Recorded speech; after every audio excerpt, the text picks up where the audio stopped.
Boa tarde. Eu, em nome da coordenação do curso do Filosofiando, venho, então, agradecer a presença de todos que estão aqui prestigiando o nosso segundo colóquio, agradecer muito especialmente ao professor Jairo, que vai nos conceder, né, um momento muito rico, eu tenho certeza que todos nós vamos aproveitar muito esse momento. Então, agradecer fortemente pela oportunidade de tê-lo aqui em nosso programa e pelas palavras que vamos, então, escutar daqui um pouquinho na sua palestra, né? Então, agradecer a todos os alunos que também vão fazer suas apresentações, né? Aos professores também que estão aqui presentes, à comissão organizadora, né, que foi essencial nesse momento, né? E passo a palavra para o Túlio, que ele vai fazer a leitura do currículo do professor Jairo e dar prosseguimento ao início da palestra. Ok. Ok, professor, obrigado. Boa tarde a todos. Então, damos início ao segundo colóquio, né, do programa de pós-graduação em Ciências do Ambiente. Nós iniciaremos com a fala do professor Jairo. E antes de apresentar o professor Jairo aqui, o currículo dele, e passar a palavra para ele, eu gostaria só de pedir, fazer uma orientação para todos que estão presentes, que estão participando como ouvinte. Eu gostaria de pedir depois que todos fossem ao chat e digitassem o nome completo e o e-mail, para que ficasse registrado e depois a gente possa fazer a lista de presença para confeccionar o certificado. Aí eu peço que todo mundo depois vá no chat e escreva o seu nome com e-mail, para a gente possa fazer isso posteriormente. Caso contrário, a gente não consegue ter o controle de todos que estavam presentes. Acho que é isso, então vamos dar início, né? Vou passar aqui a palavra, eu vou apresentar o currículo do professor Jairo. Só vamos pedir para manter os microfones desligados. Ok. Isso, então eu vou pedir a todos que mantenham os microfones desligados e as câmeras, e ao longo da apresentação do professor Jairo, quem tiver alguma pergunta, pode escrevê-la aqui no chat, ou se inscrever, eventualmente, para fazer a pergunta. A princípio, nós vamos ter um período de 10 minutos, isso, em torno de 10 minutos para arguição. Então, eu peço que vocês se inscrevam pelo chat, a gente dá uma olhadinha aqui e fazemos a pergunta para o professor Jairo. Então, o professor Jairo, ele é professor doutor Jairo Lisandro Smith, doutor em botânica pela Universidade Federal do Rio Grande do Sul. Ele foi coordenador adjunto dos programas de profissionais da área de ciências ambientais da CAPES entre 2015 e 2016. Hoje ele é integrante do Comitê de Assessoramento Técnico-Científico da Fundação de Amparo à Pesquisa do Rio Grande do Sul, na área de ciências biológicas, né, de 2019 a 2021. E ele é professor titular da Universidade Fivale desde 97 e também professor titular do Centro Universitário SESMAC. Então, professor Jairo, fica à vontade. A gente agradece novamente a participação do senhor por ter aceitado o nosso convite. Aí nós estipulamos aqui mais ou menos em torno de 30 minutos para a fala do senhor e deixamos uns 10 minutos para a arguição do público, né, perguntas, e depois disso daremos início ao colóquio com a apresentação dos alunos de doutorado que vão fazer a apresentação dos seus trabalhos, tá bom? Então é isso, muito obrigado novamente, a palavra é do senhor, tá ok, professor?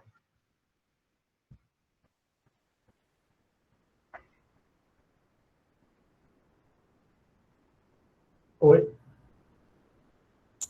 Então, boa tarde a todos. Estão me escutando? Sim, professor, está ótimo. E estão me vendo, porque eu não me vejo. Sim, estamos te vendo.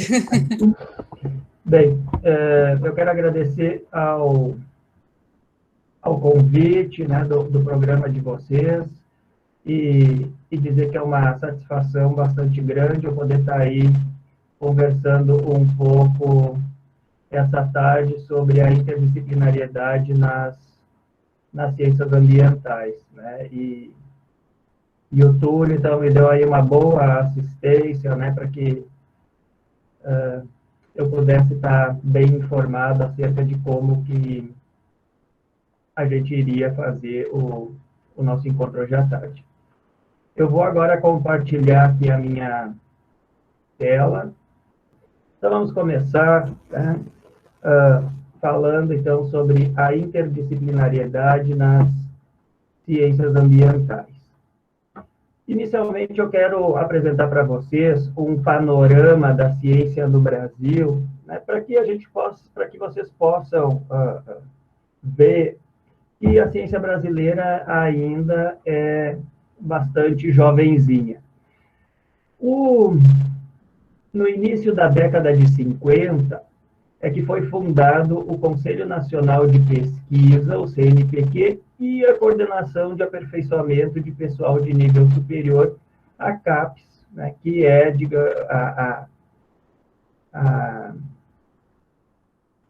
a instituição a qual, né, os programas de pós-graduação estão vinculados, com a missão de promover o desenvolvimento da ciência e da tecnologia e a capacitação especializada para o desenvolvimento do país.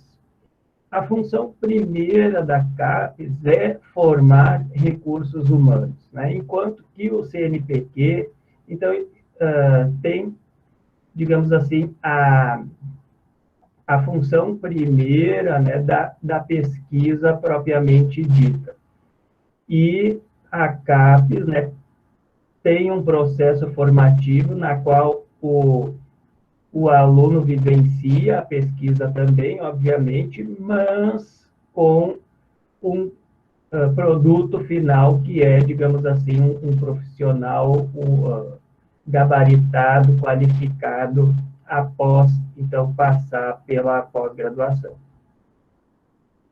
E aí, a partir disso, né, se nós olharmos o diretório dos grupos de pesquisa na plataforma Carlos Chagas, né, a gente vai poder perceber que em 1993 nós tínhamos 4.402 grupos, ou seja, mais ou menos 40 anos depois da fundação do CNPq e da CAPES. Em 2014, esse número subiu bastante para mais de 35 mil, e somando aí mais de 180 mil pesquisadores e mais de 300 mil estudantes. E um fato interessante é que na década de 80, nós tínhamos aí por volta de 2.200 publicações científicas em nível internacional, e isso contribuía com menos de 0,5% do conhecimento mundial. Mas em 2014, então, com todo esse crescimento dos grupos de pesquisa, a gente passou para quase 60 mil publicações, e aí nós passamos a deter quase 3% da produção científica mundial, nos colocando entre os 15 maiores produtores de ciência. Então, embora isso seja dado de 2014, mas a gente ainda está entre 13º, 14º, oscilando um pouquinho sempre por aí. Então, em termos quantitativos, nós subimos bastante, né? E qualitativamente também. Aqui, quando eu estava preparando a palestra para nós, eu peguei os dados mais atualizados, então, com o censo de 2016, nós tínhamos aí 37.640 grupos, quase 150 mil linhas de pesquisa, 199.566 pesquisadores, né, dos quais 65% deles com o título de doutor. Se a gente olhar a região norte, que é onde o programa de vocês está inserido, em 2016, nós tínhamos 2.382 grupos, né, detendo um percentual bastante baixo, né, em relação ao total de 6,3%. Então, em verdade, existe aí uma assimetria bastante grande na distribuição dos grupos de pesquisa, e, infelizmente, a região norte, né, é ainda a região que está com um menor número de grupos de pesquisa no Brasil. Agora, a inovação brasileira, ela não acompanhou esse mesmo desenvolvimento da produção científica. Sim, nós tivemos impactos econômicos da ciência brasileira no agronegócio, eu diria assim, principalmente no agronegócio, mas, olhando o índice global de inovação, nós ocupamos a posição 62ª. E olhando nos países latino-americanos, nós viemos atrás do Chile, do México, da Costa Rica. Então, a gente está bastante atrás na questão da inovação, né? E a gente, apesar de ter uma produção científica relevante, nós temos que buscar, né, uma inovação e um impacto maior da ciência brasileira quando comparado com outros países. Dentro, digamos assim, desse montante de pesquisadores, de grupos de pesquisa, de alunos participando de grupos de pesquisa, é importante a gente entender qual que é o papel da pós-graduação no crescimento da ciência no Brasil. Né? E a gente pode observar que em 2019, né, nós terminamos aí com 6.965 cursos, né, vinculados a 4.593 programas.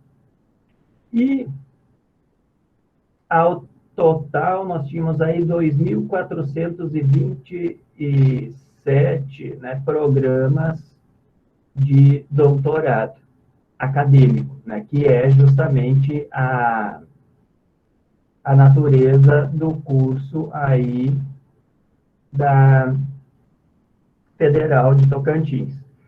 E a gente vê um componente novo aparecendo aqui em 2019, que nós não tínhamos aqui em 2017, que é um número de 33 cursos de doutorado profissional, tá? Que, digamos assim, é a modalidade mais recente que está sendo institucionalizada pela CAPES. E a nossa área tem, né, começando ainda, ou melhor dizendo, que recentemente iniciou o primeiro processo seletivo para curso de doutorado profissional no estado do Rio de Janeiro, no Instituto Federal Fluminense. E nós temos aí quase 280 mil alunos matriculados, né? E em torno de 82 mil alunos titulados. Agora, a expansão da pós-graduação brasileira, né, ela não foi apenas quantitativa. A gente observou um aumento, uma distribuição melhor em todos os estados brasileiros. Né? Para vocês terem uma ideia, na região norte, nós saímos de 499 programas num período de 10 anos e passamos para 946. Ou seja, nós tivemos um aumento de 89% em programas, 150% em matriculados e 147% intitulados. Então, isso é bastante positivo, né, para nós. Aqui, ou melhor dizendo, isso se refere ao Nordeste. Se olhar o Norte, desculpem, nós temos um aumento de 106% dos programas, 221 dos matriculados e 184 dos titulados, ou seja, melhor ainda, né? E aí, no sentido contrário dos grupos de pesquisa, a região norte foi a que mais cresceu na pós-graduação, né?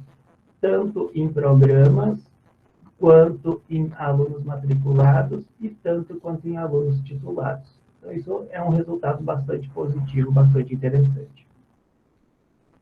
E seguido, né, da região Nordeste.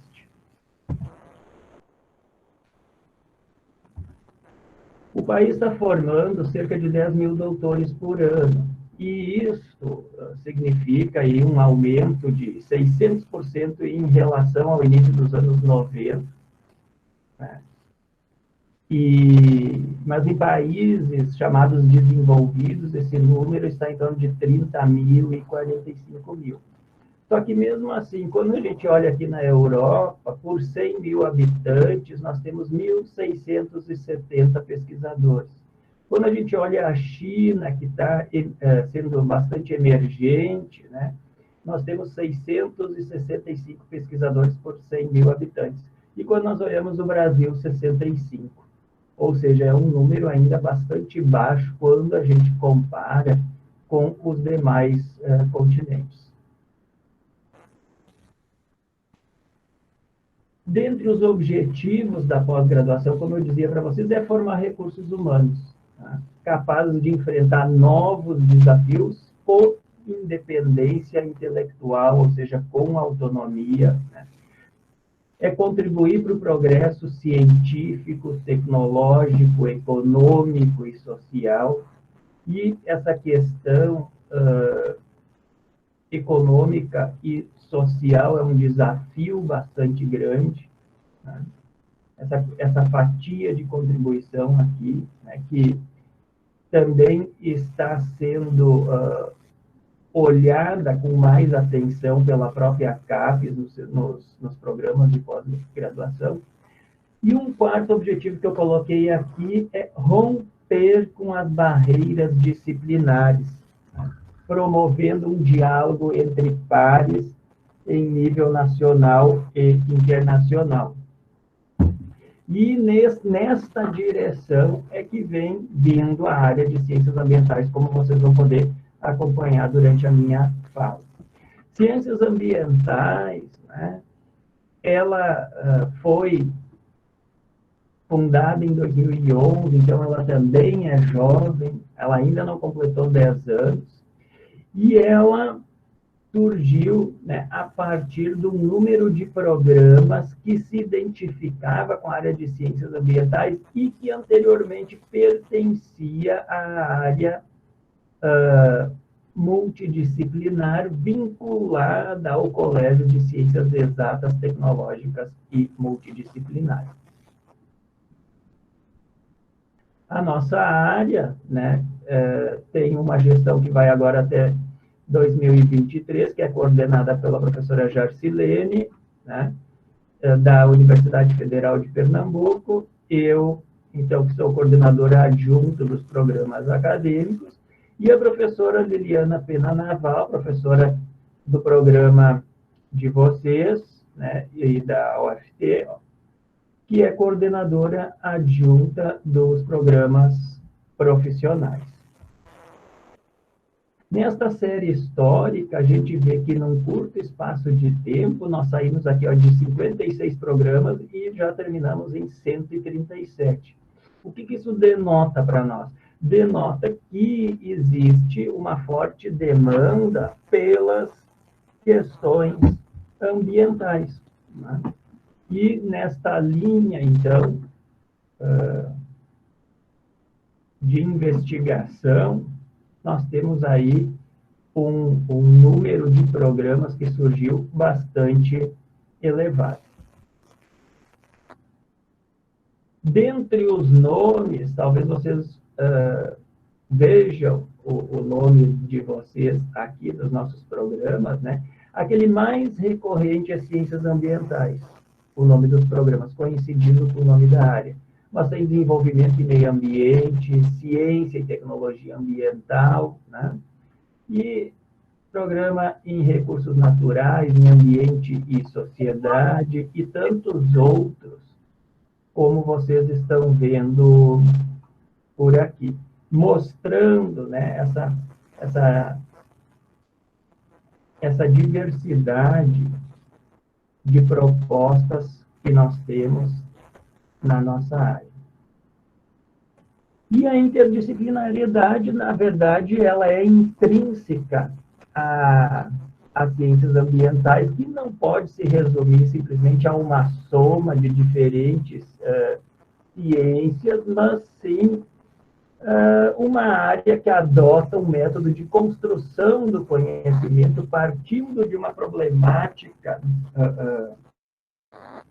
complexa ambiental, né, que a gente deseja compreender e resolver, preferencialmente propondo soluções, né, considerando os sistemas sociais interconectados com os sistemas ecológicos. E por isso eu retomo aqueles objetivos da pós-graduação brasileira anteriormente, né, no sentido de contribuir para a economia, para a sociedade, e aí eu trago, né, essa vocação da área de ciências ambientais, que a difere, por exemplo, da área das ciências biológicas, da área da biodiversidade.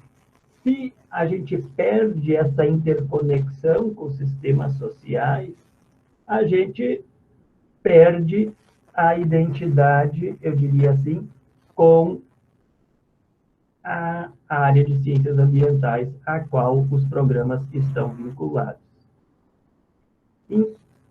As nossas pesquisas, elas devem ser contextualizadas, né? E ciências ambientais surge na fronteira de grandes áreas, como ciências da terra, como ciências biológicas.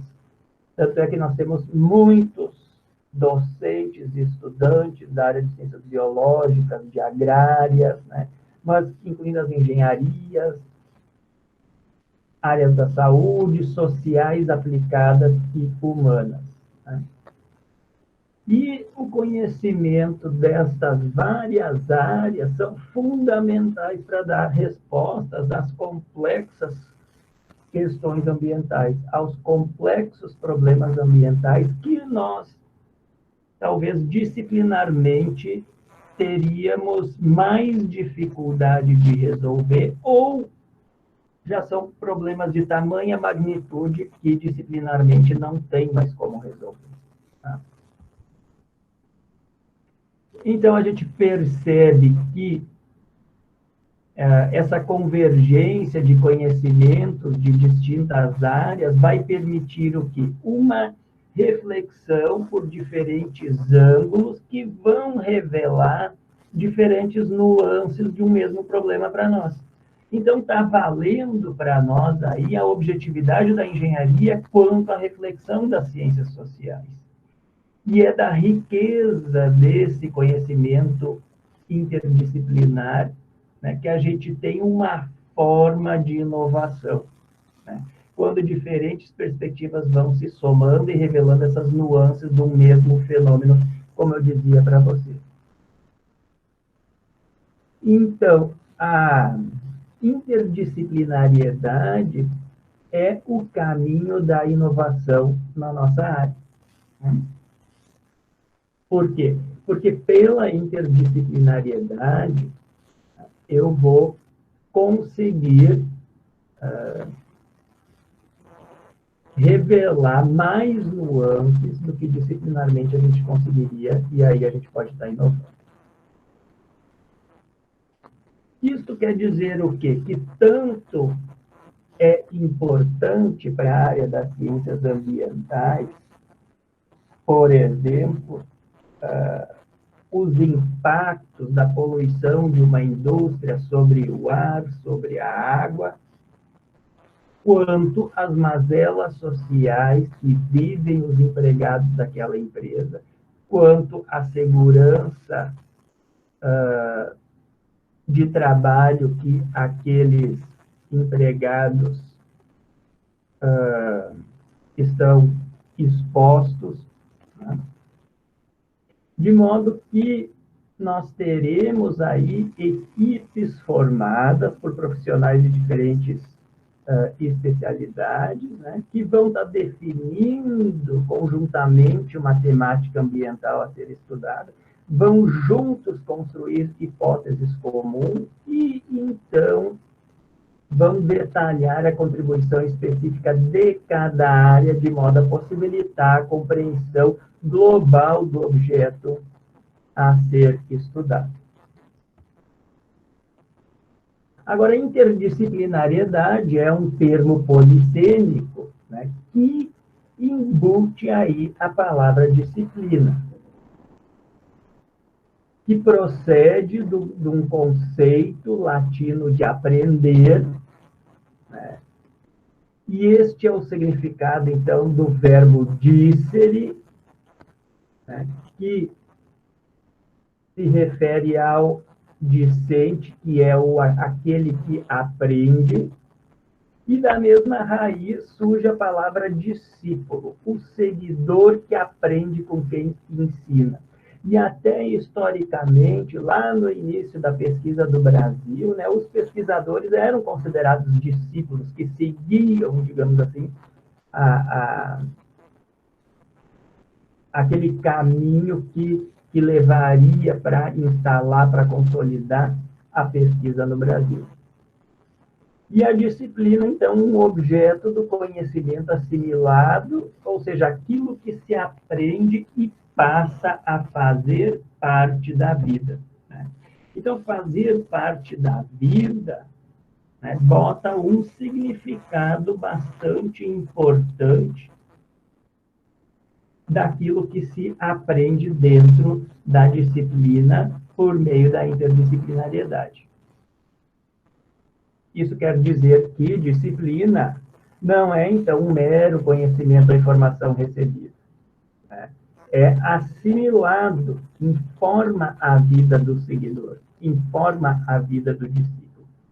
Agora, a palavra, né, ela tem diferentes sentidos, dependendo do contexto, e dependendo do contexto pode até estar revelando, digamos assim, uma relação de submissão, ou de obediência, ou de resignação, né? Então, assim, eu obedeço às leis de trânsito, então isso representa, eu tenho disciplina no trânsito, isso é uma obediência à autoridade, isto é um procedimento correto. Mas a relação de submissão, né, dentro do ato de aprender, não é, né, aquilo que nós desejamos com os nossos pós-graduandos. Pelo contrário, né, nós queremos que eles saiam com autonomia, né, que eles não sejam submissos, que eles tenham autoria de pensamento, né, de conhecimento. E a interdisciplinariedade, ela vai se fortalecendo cada vez mais, considerando a diversidade e a complexidade dos saberes, que continuarão a ser estudados dentro de sua especificidade. No entanto, estabelecendo relações, conexões, interações com outras áreas. Eu sempre digo o seguinte, né, que os professores e que os alunos que não desejam, então, construir eu diria assim, passarelas entre diferentes disciplinas, porque dentro da comunidade, digamos assim, da pós-graduação, na área de ciências ambientais, nós temos profissionais das mais diferentes áreas de formação e de atuação. Então, se eu não quero estabelecer relações, conexões, interações, eu estou no programa errado. Eu estou no local errado. Agora, em nenhum momento eu quero desmerecer a questão da disciplinariedade, porque a gente só consegue fazer um bom exercício de interdisciplinariedade com uma base forte, com conhecimentos bem construídos disciplinarmente. E dentro da minha disciplina, que é ciências biológicas, eu não tenho uma base sólida, é muito difícil de eu estar apto a fazer exercícios de interdisciplinariedade numa equipe interdisciplinar. Então, na interdisciplinariedade, sempre a gente vai ter convergência de duas ou mais áreas de conhecimento, que não são pertencentes à mesma classe, né? Que contribua para o avanço das fronteiras da ciência e da tecnologia, transfira métodos de uma área para outra, gerando novos conhecimentos ou disciplinas, né? Então, se a gente vê assim,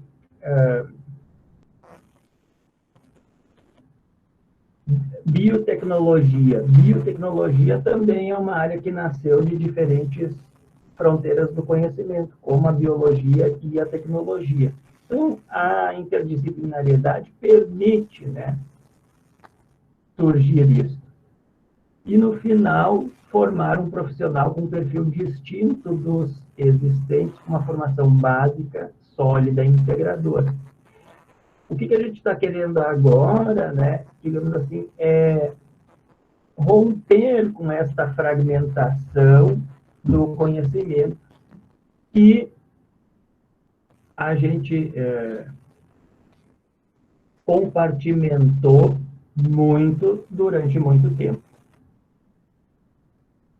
E a questão interdisciplinar, ela emerge no último terço do século XX, aí no final dos anos 60, começo da década de 70, por quê?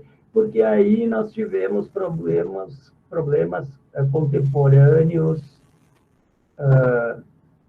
denotando uma crise da civilização, né, que vem em detrimento do fracionamento, do conhecimento, da degradação do ambiente, porque nós tivemos aí a Revolução Industrial, né, marcado, então, pela preponderância da ciência ocidental e pela supervalorização da economia num mundo muito regido pelas questões tecnológicas e pelo livre mercado. Então, foi justamente o surgimento dos grandes problemas ambientais, né, que conduziu a, digamos assim, o diálogo interdisciplinar. E o uso não sustentável dos recursos naturais acelerados pela urbanização, pela mudança do uso da terra, e indústrias extrativistas é que gerou, né, essa crise civilizatória, como eu estava dizendo para vocês. Para que a gente tenha uma ideia, nós temos aí 10 milhões de hectares por ano de florestas tropicais sendo derrubadas. E as florestas tropicais, a grande parte delas ocupam 5 países. Então, Brasil, Estados Unidos, Rússia, Canadá, se não me falha a memória. Então, a gente tem aí o poucos países detendo, digamos assim, esse recurso natural e uma destruição muito grande. De modo que os problemas ambientais, eles têm uma natureza ética, cultural, política, econômica e social, né, que leva, digamos assim, à degradação ambiental, à desigualdade social nos modelos de desenvolvimento econômico adotados pelos países ricos. E o que nós almejamos como referência para a atuação nas ciências ambientais é essa constituição de grupos de pesquisa multidisciplinares e que, por meio de atividades interdisciplinares, pudessem incorporar perspectivas transdisciplinares, né? Ou seja, que seria mais complexo do que a própria interdisciplinariedade. Porque na transdisciplinariedade, a fronteira entre as disciplinas, né, cada vez mais vai se atenuando, vai desaparecendo. Então, se um grupo de pesquisadores, por exemplo, estuda uma bacia hidrográfica e cada pesquisador, o químico, o biólogo, o geólogo, cada um faz a sua pesquisa, é simplesmente um grupo multidisciplinar, cada um fazendo a sua pesquisa. Agora, no momento que eles se reúnem e um usa a ferramenta do outro, né, como uma ciência de base ou como uma ciência de aplicação, né, aí vai surgindo com profundidade as questões interdisciplinares. E deste exercício aprofundado na interdisciplinariedade pode estar surgindo, né, a transdisciplinariedade, como, por exemplo, a educação ambiental, digamos assim, tem um conhecimento transdisciplinar porque atravessa todas as disciplinas, né? Agora, como alcançar a interdisciplinariedade? Eu já estou quase no final da minha fala. Eu acredito que por esse tripé, por mais que a gente fale, mas na verdade a prática não é tão simples assim, do ensino, da pesquisa e da extensão. A área de ciências ambientais, ela já historicamente vem valorizando essa questão extensionista, e a gente pode ver aí nessas duplas flechas do esquema que vocês estão podendo ver, que mostra que o ensino e a extensão são uma via de mão dupla, né? Ou seja, um vai retroalimentando o outro, da mesma forma a pesquisa e a extensão, e a pesquisa e o ensino, e assim por diante. E as propostas dos nossos programas, a gente espera, né, que cada vez mais venham deste modo alternativo aos padrões mais conservadores do conhecimento setorial.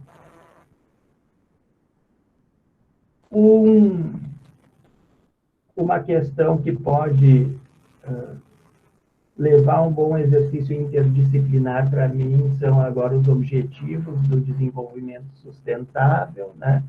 Que nós temos aí 17 ODS que devem ser cumpridas até 2030, e que eu deixo como sugestão para os programas, para que eles possam fazer uma reflexão um pouco acima disso, né? Que objetivos que eles estão contribuindo ou poderão contribuir e de que forma. E para contribuir aí, com certeza, a riqueza do conhecimento interdisciplinar é fundamental. Dito isso, então, eu quero agradecer mais uma vez a paciência de vocês, me colocar à disposição para que vocês possam fazer perguntas, né? E espero que eu possa ter elucidado um pouco mais essa questão da interdisciplinariedade, que a gente sabe que não é um exercício fácil. Era isso. Eu queria agradecer mais uma vez, né, Jairo? Eu não poderia esperar outra coisa neste momento, né? Foi muito rico, muito importante, principalmente porque a gente tem aqui, neste momento, um quantitativo muito grande de alunos e professores que estão te escutando. Então, eu acho que foi muito importante essa fala, para esclarecer mesmo, né, para elucidar, para a gente romper essas barreiras, né, que muitas das vezes, por termos sido formados, né, em áreas disciplinares, a dificuldade de transpor isso, né, é muito grande e foi muito rica. O professor Lucas está querendo fazer uma pergunta, Jairo, e eu peço que o professor Lucas abra aí o microfone e o vídeo, Lucas. Sim.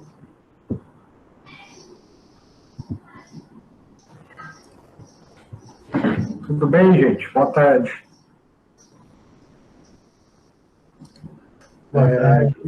Boa tarde, professor. Também quero agradecer e parabenizar pela fala, né?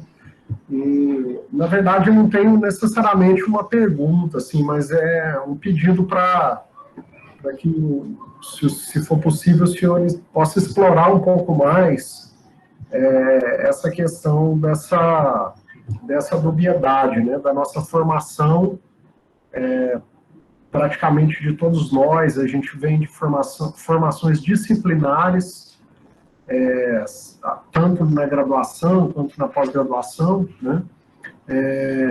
Nós estamos com a disciplina de seminário de integração, e o grupo que eu estou participando nessa disciplina, pelo Ciane, está fazendo um levantamento das formações de professores e de estudantes de programas da área de ciências ambientais no Brasil, né?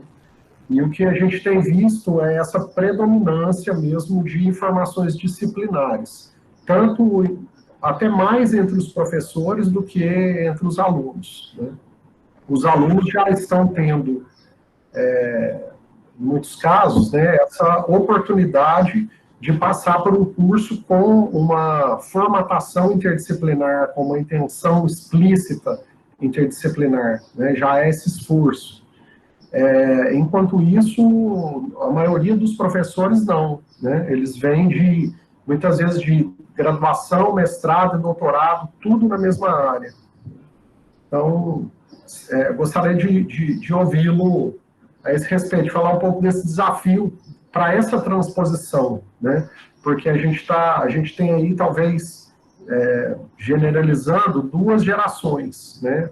Uma geração de professores que vem de uma tradição e uma outra geração agora de estudantes que estão, obviamente, se tornando professores também, mas que têm uma outra experiência, né?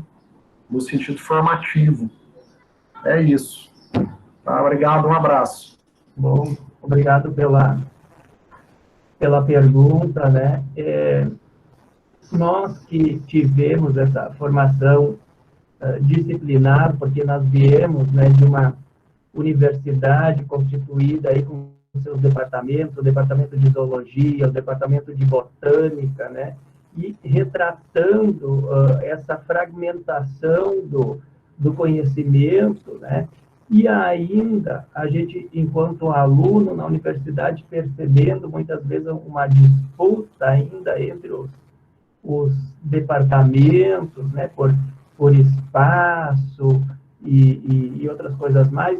Então, realmente, para nós, é um desafio muito grande. E eu sempre digo que os nossos alunos que estão passando pela pós-graduação no campo da área de ciências ambientais, eles já têm a oportunidade, né, de sair melhor do que a gente no exercício interdisciplinar, porque a formação deles está sendo justamente neste sentido.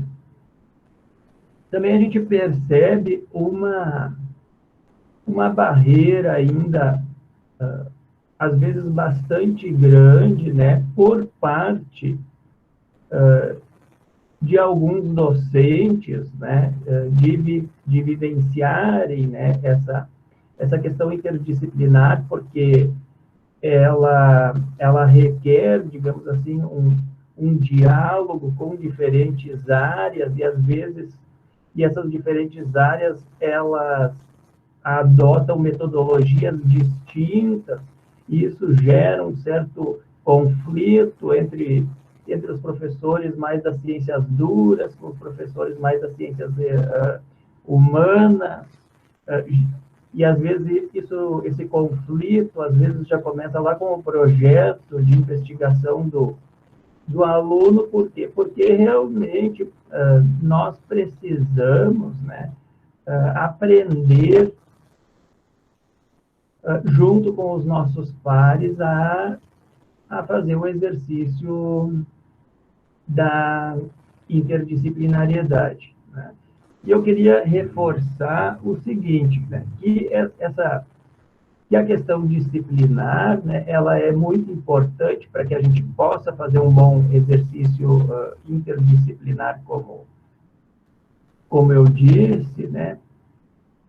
Mas a gente só vai conseguir isso quando, de fato, né, a gente tiver projetos de pesquisa que tenham realmente perguntas mais complexas e que necessitam, né, de diferentes áreas do conhecimento.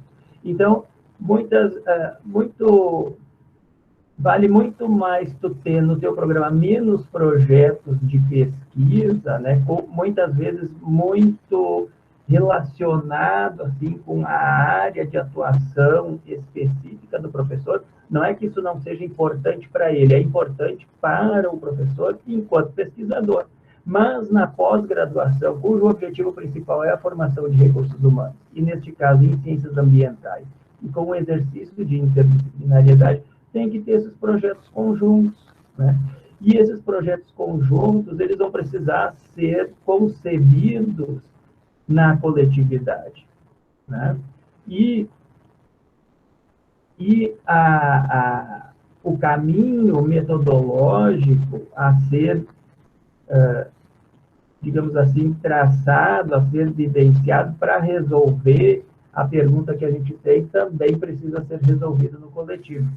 Eu vou citar para ti ainda um exemplo no programa, num dos programas de pós-graduação que eu estou, que é o de qualidade ambiental na Universidade Fevale, né? Nós somos um programa com 15 anos. E a gente tem uma linha de diagnóstico e uma linha de tecnologia, tudo muito redondinho, né? Só que nós não vamos ficar mais 15 anos fazendo isso.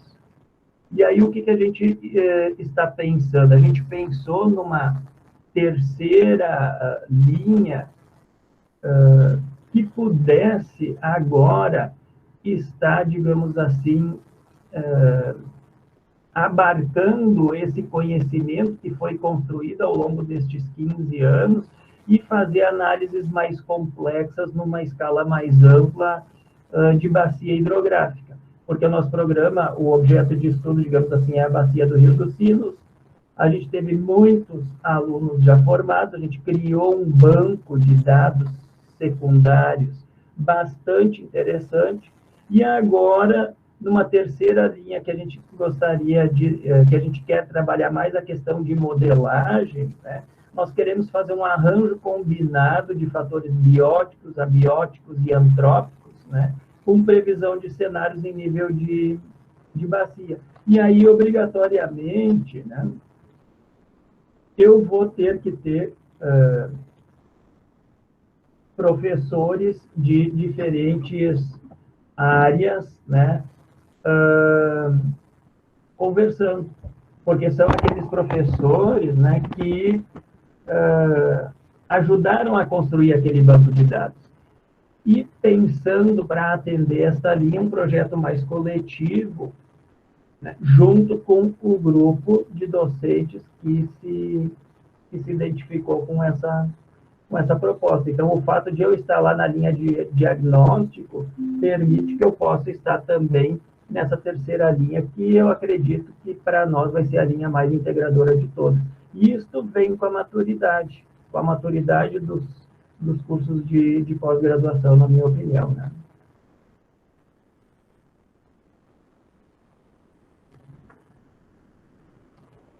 Agora a gente tem a pergunta da Vanessa, e depois a professora Liliana também quer fazer uma pergunta. Vanessa?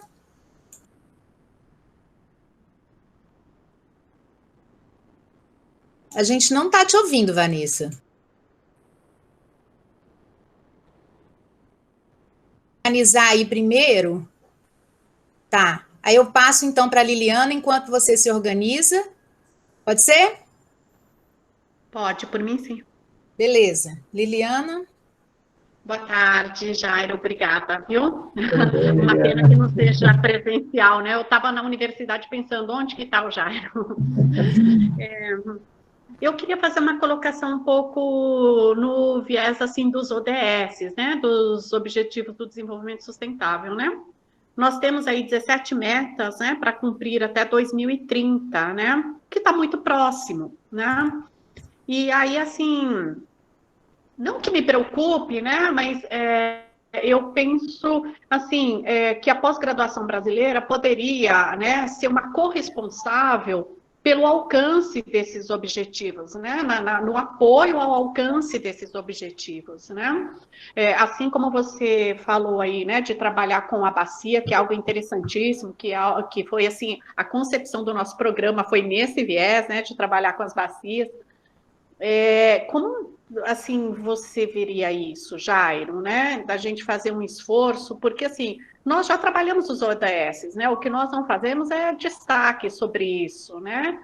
Você acha que isso seria importante, né? Essa seria uma boa contribuição social?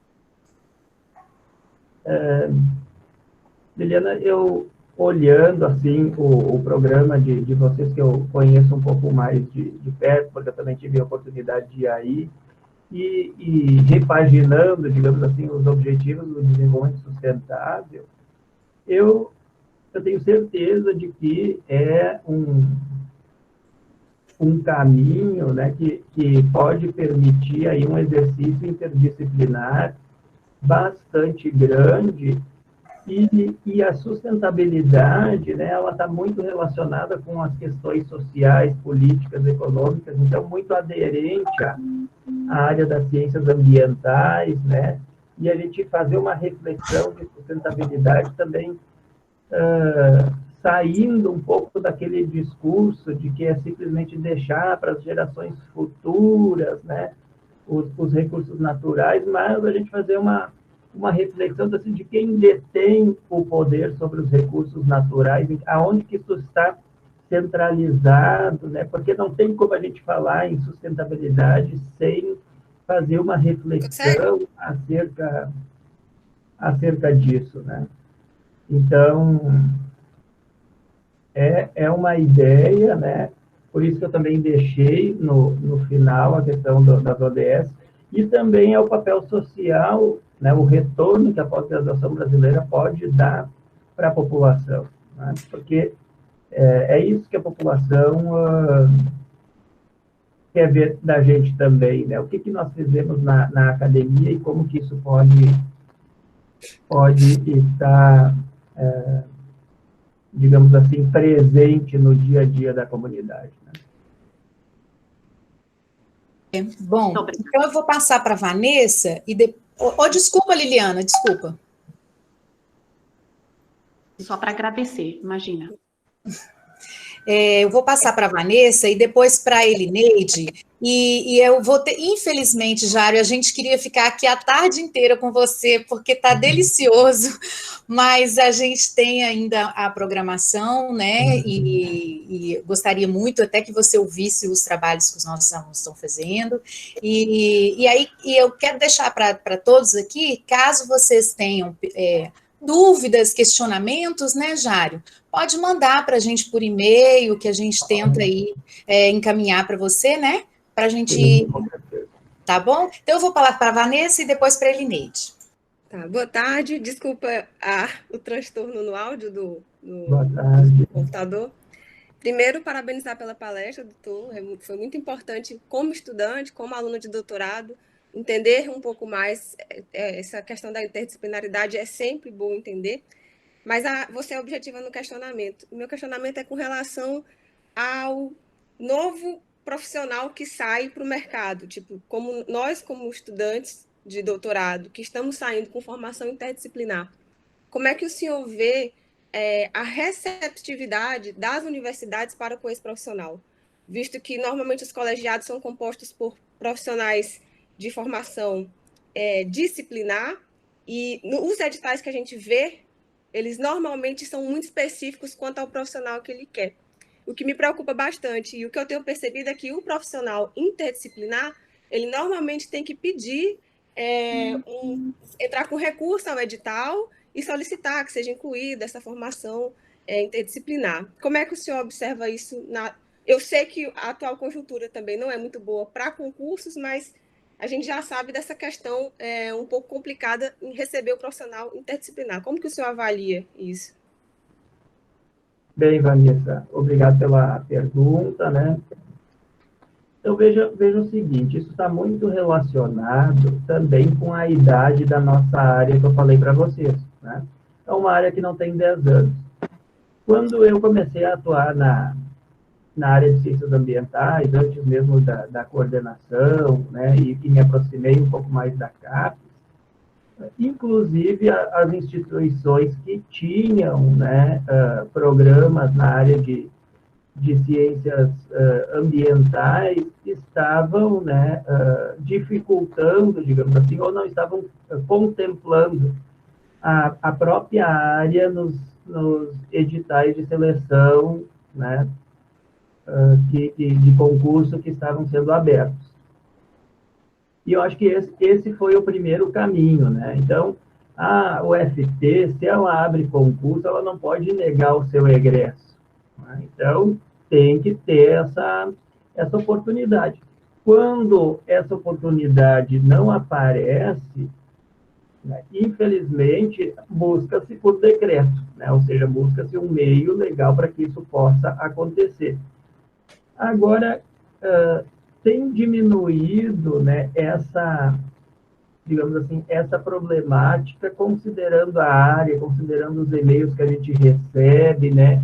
Isso, aos poucos, vem se desfazendo, né? E o que a gente espera também desses nossos programas da área que vão envelhecendo e que também, né, a gente sabe que os docentes não são perpétuos e que isso é muito, né, dinâmico, é de que também estejam aí nos programas, né, os doutores que se formaram, né, com esse conhecimento interdisciplinar. Então, nós temos um cenário digamos assim, para o estudante de pós-graduação brasileiro negativo, né? Isso, infelizmente, eu não posso tampar o sol com a peneira, né? Agora, existe uma demanda de trabalho represada aí para esses profissionais, sim, né? E a gente espera que com o passar do tempo, essa demanda, né, possa ser suprida justamente pelos alunos que a pós-graduação brasileira está formando. E com o passar do tempo, essa dificuldade de entendimento da área de ciências ambientais, eu também imagino que vá passando, porque, imagina, nós somos quase 150 programas, então isso tem força, né? Então, é uma área grande e que profissionais formados nessa área não vão poder ficar à margem desses processos seletivos. E o caminho justamente é esse. Se não está incluído, é se fazer incluir, né? É buscar os meios que existem para isso, mas a tendência dessa dificuldade eu acho que é passar. Obrigada, Jairo. A gente estava com a Elineide quer ceder a fala para a Daniela.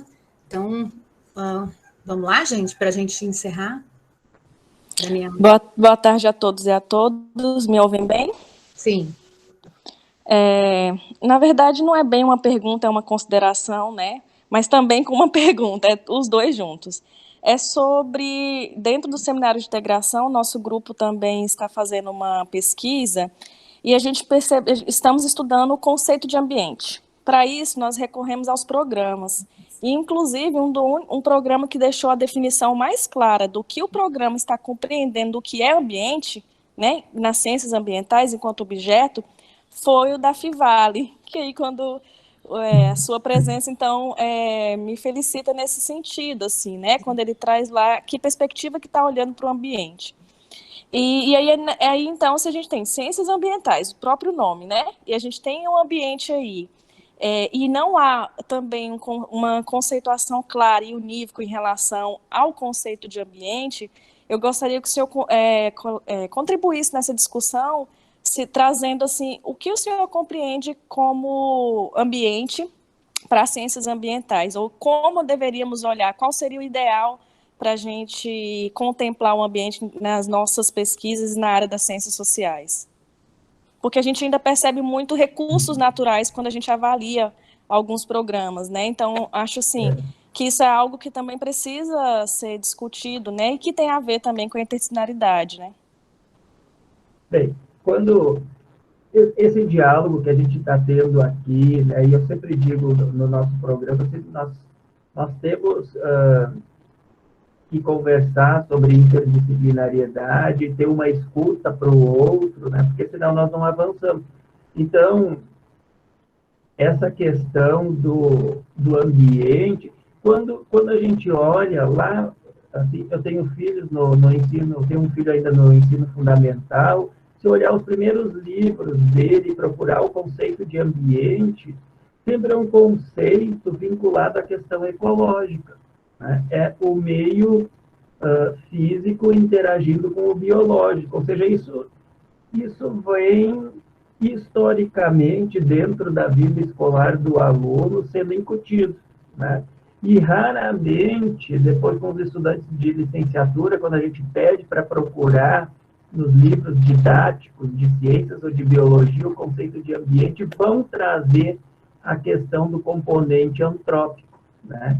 Que, para mim, ambiente, então, é o meio físico, o meio biológico e o meio antrópico, né? Aonde aí o ser humano é parte integrante dele. Então, embora é um conceito muito simples, mas que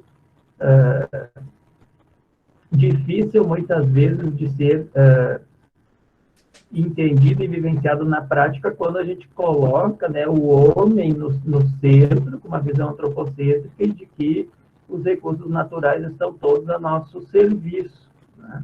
Então, às vezes, até essa questão assim dos serviços ambientais, essa palavra, às vezes, não me soa tão bem, porque dá essa ideia ainda de prestação de serviço da natureza, quando nós somos parte integrante, nós também temos o nosso serviço a ser prestado para o funcionamento dos sistemas ecológicos. Então, isso é aí que está o início da questão, né? Do entendimento do que é ciências ambientais, que são os sistemas ecológicos interconectados com os sistemas antrópicos, né? E aí, que conceito de ambiente o programa quer utilizar, né? Então, se está na área de ciências ambientais, tem que ser um conceito alinhado com a área e considerando esse componente. É bem interessante esse levantamento. Se eu puder ter acesso, eu gostaria de ler com mais atenção, porque nos dá subsídio até para a gente poder falar com os programas, em algum encontro que a gente tiver, né, e poder ficar reforçando essa questão, mas é um conceito também que precisa ser interiorizado, né? Ele não pode ser um conceito assumido verticalmente por decreto, diríamos. Assim, né? Bom, então eu vou passar a palavra para a Elineide rapidinho, para a gente poder já dar sequência aos alunos. Ok, obrigado, boa tarde, pessoal. É um prazer vê-los aqui na tela. Jairo, obrigada pela apresentação, eu acho que esclarece muita coisa e também fomenta muita discussão. Eu acho que é importantíssimo, né, a conversa. Eu queria só e você, acho que a pergunta da Daniela foi interessante, porque vem em direção ao que eu estava pensando, e você agora falou do meio físico, biológico e antrópico, né? Como a CAPES vê, né, assim, como, vamos dizer, quem orienta, né, os cursos, é a escala, né, de espaço e em termos de, vamos dizer, de Brasil como um todo e as características regionais. Porque quando nós falamos, por exemplo, da área de diversidade, os componentes físicos e bióticos, mesmo que ainda tenham muitas lacunas, mas às vezes os trabalhos, eles são desenvolvidos em escalas maiores, porque os detalhes relacionados às questões sociais e aos grupos sociais de cada região, eu acho que nós ainda temos que caminhar muito dentro da área de ciências ambientais, né? Então, e os trabalhos, às vezes você tem um choque, né, entre essas áreas. Como vocês têm resolvido isso lá na sua instituição e como a CAPES pensa, né, esses layers de áreas, né? Como vocês incentivam o desenvolvimento desse trabalho? Ok? Era isso. Caio. Obrigado, Elineide, pela pergunta, né? Então, essa questão, né, ela vai ficar cada vez mais forte na medida que nós vamos mudando a avaliação dos programas, né? A gente tinha uma avaliação muito sustentada pelo Qualis, né? E o Qualis acabou levando aí a uma numerologia bastante complicada dentro dos programas. Quando a gente começa a pedir para os programas para que eles elenquem quais são os seus melhores produtos, para que o professor elenque quais são os melhores produtos dele, e produtos se entende que não seja só artigo, né? Aí a gente começa a ver uma mudança nessa questão de concepção, né, dessa vocação, desse papel mais social dos programas. E eu acredito que adotando, né, esse sistema novo de avaliação agora nós vamos ter uma avaliação que eu digo sempre que é transitória. É entre aquilo que se quer e entre aquilo que se tinha. Mas depois, cada vez mais, esses aspectos qualitativos, eles vão ser preponderantes. E se hoje a gente olhar essa questão assim do Qualis como um indicador de avaliação do programa, ele está muito pulverizado, né? Então, tem vários indicadores que estão no mesmo patamar do Qualis para que o programa possa gerar impacto econômico, social. Então, por quê? Porque a gente tem que ter um sistema de avaliação coerente com aquilo que se quer. E a gente quer ver a inovação, a gente quer ver essa questão da inserção social, a gente quer ver essa questão, o papel da pós-graduação na educação básica. Bom, então tem que mudar o instrumento, né? E isso gradativamente tem sido feito. E também tem uma outra coisa que tu traz de importante da regionalização.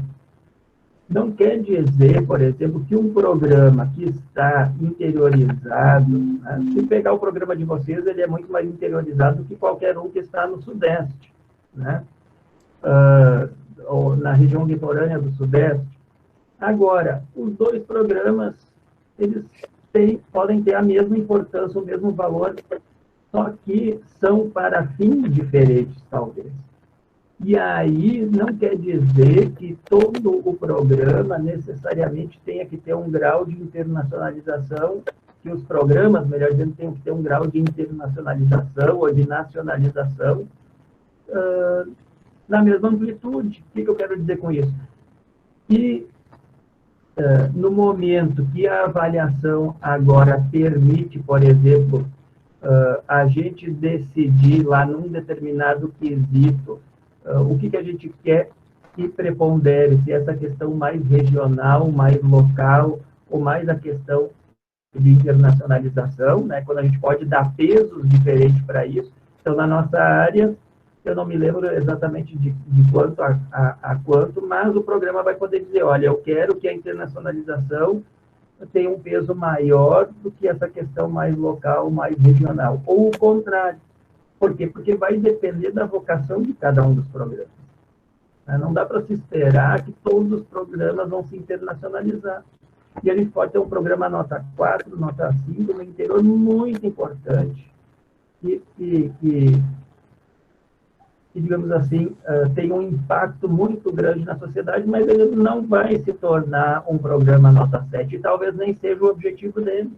E não quer dizer por isso que ele vai ter uma menor importância por não se internacionalizar, por exemplo.